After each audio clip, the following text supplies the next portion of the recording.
Thank you to both our last Cathaoirleach and our former Cathaoirleach for their input to PAC in my term.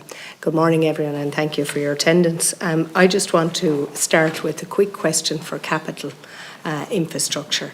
What is the update or progress with regard to the 97-bed block for Wexford General Hospital? Do we know? Is that you, Miss McGurk?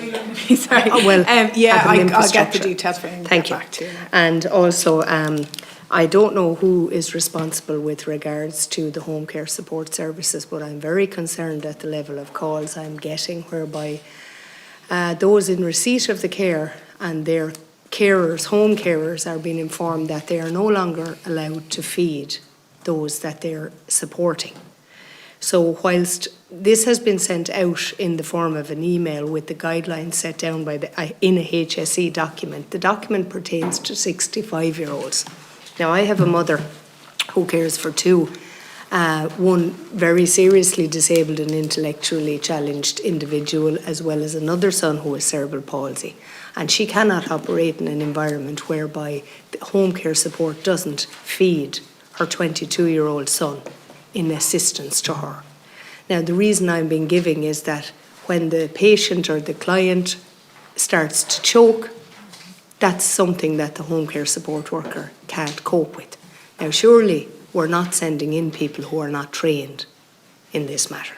So I'm asking you, Mr. Gloucester, to look into that. I'm not sure if this is sanctioned at local level, if it's a constituency level, a CHO5 level, but I certainly want a categoric answer because I know that there are people seriously struggling with regards to it. Now, I don't know if you can answer it now. Well, certainly, before she became the Regional Executive Officer of the Midwest, Sandra Broderick was the national lead for older persons, including home care, so I think she might have some insight into Now, that. I'm particularly discussing someone who has a 22-year-old child dependent, intellectually and physically disabled, unable to feed themselves. I understand. Yeah. I think it would be really helpful if we could get the individual That's fine. details, because it might be around speech and language therapy advices because of dysphagia. It could be a choking risk, as you've just described yourself. This has gone across. This has gone across. Yeah. So it might be a different type of care that we need to get into this family in terms. So you have different types of care. You might have domiciliary care. Well, I'll tell you what, but more healthcare assistance. We have sent the information, we'll resend it, but I would say then, if it is that, and there should be a reassessment, the HSE shouldn't be writing to parents, putting the fear of God into them, that this is no longer a part of the care that's provided, because it's a very stressful environment already. Okay. So I'll take that up with you. I don't disagree with that. Yeah, I know that, and I appreciate, but it's very, very concerning and upsetting. The other question I want to come by is, and also Miss McGurk, this might be for you, an update on a medical centre for New Ross in County Wexford. I know the latest proposal was turned down due to it was no longer viable apparently. So if I could have an update on that, please. Mr. Mulvaney, a question. How much does it cost to keep a public patient in a public bed for one night in a public hospital? It depends on what condition. Chair, they have the fee, the kind of the standard. A standard with no machines. The standard fee that's in the legislation, depending on the type of hospital, is about €1,000. But the actual cost, it depends on what the patient is. Okay, so we'll say it's a baseline of €1,000. It's a baseline of €1,000. That'd be a reasonable place to start. Okay. With, yeah. So if a 15-year-old was in a hospital bed for 91 days with acute anorexia, in a public hospital with no specialty department, would it raise a red flag for anybody? Would a question be asked either clinically or medically? Clinically or administratively as to why? Clinically it would, Deputy. And the only reason to have someone there for that long is if that was viewed as the best place to have them in the absence of any alternatives. I think the view would be you'd prefer if there were alternatives available, but obviously without knowing. So the last time you were here, I put it to you that there was a young girl with anorexia in University Hospital Waterford for 30 days. I was incorrect. So I'm stating on the record it was actually 91 days. There was no clinical intervention that she should be moved until I got involved.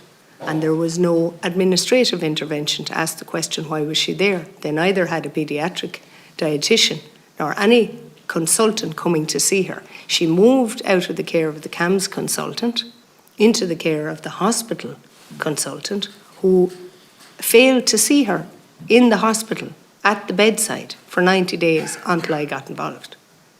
And yet, I'm going to ask you now, has that been investigated since you were last here? I don't know, Chair, I'd have to check. Mr. Gloucester?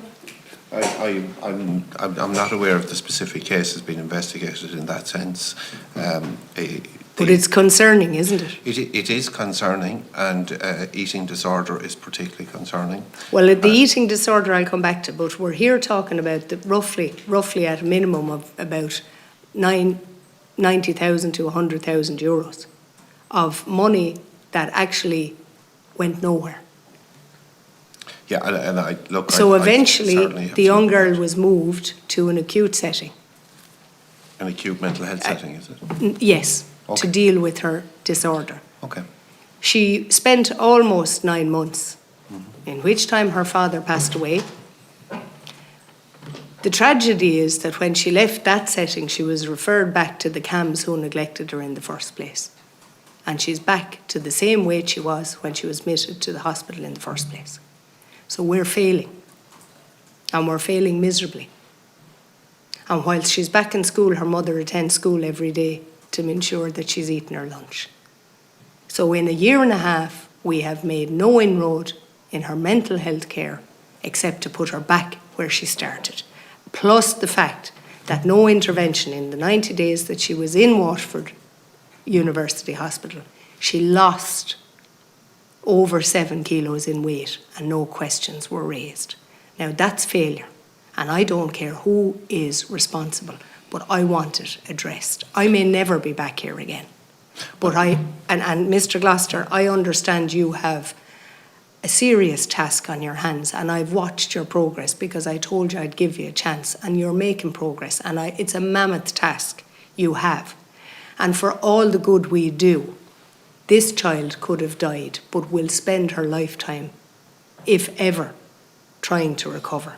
And it's because we failed in the 90 days that she was in a hospital for no reason, with virtually no help. And we're failing our staff also, because the hospital weren't able to deal with it. They had no training. We had an adult dietitian who clearly was doing her best but was out of her depth, because this was a 15-year-old. I find it incredible that that has not been addressed, even though you were aware of it from the last day here. And not only that, the only provision we could offer when she was released from the mental health setting that dealt with the anorexia in the first place was to put her back to a CAMHS service that is neither fully staffed but didn't provide for her care in the first place, which is how she ended up in hospital. So it's value for money. I certainly say to you, Deputy, this.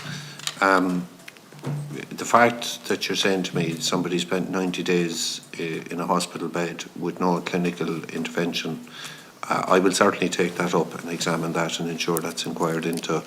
I would find that nearly impossible to believe could happen. Well, I'm not disputing your advocacy. I would like to say it's impossible, but I sat in the hospital for a day with the patient until when they discovered then I was asked to leave. And not until then was there an intervention. Not until then did the psychologist come to the hospital and address the situation. So, and then it all had to happen as an emergency because she was in organ failure. So, I mean, this is crisis. And as I said, for all the good work that has been undertaken, one death of this nature would be catastrophic for all of us. And I think we still have failed, because even though she's no longer on death's door, she's back to the very same position she was in the first place. Deputy, just briefly, I can't comment on the case, but absolutely, if you get the details, I'll certainly absolutely, look into Doctor. it. But just comment broadly on eating disorders. No, I'm still in the same position when it comes to eating disorders, because we haven't addressed the situation of either CAMS units or CDNT units being staffed. Now, we have 817 vacant positions in the CDNT, which is the Children's Disability Network teams. 817. We're servicing nobody. We have. CAMS is almost identical. I have to come back in because I'm out of time, Mr. Henry, so But you Deputy, prepare if an I answer could say for the brief- fact that CAMS Wexford South, as they have to be identified, because if not, they discredit CAMS North, have refused to take on hundreds of children using the fact that they may also have ADHD. And they have, so we're really failing poorly. So I'll come back in. Thank you, Chair.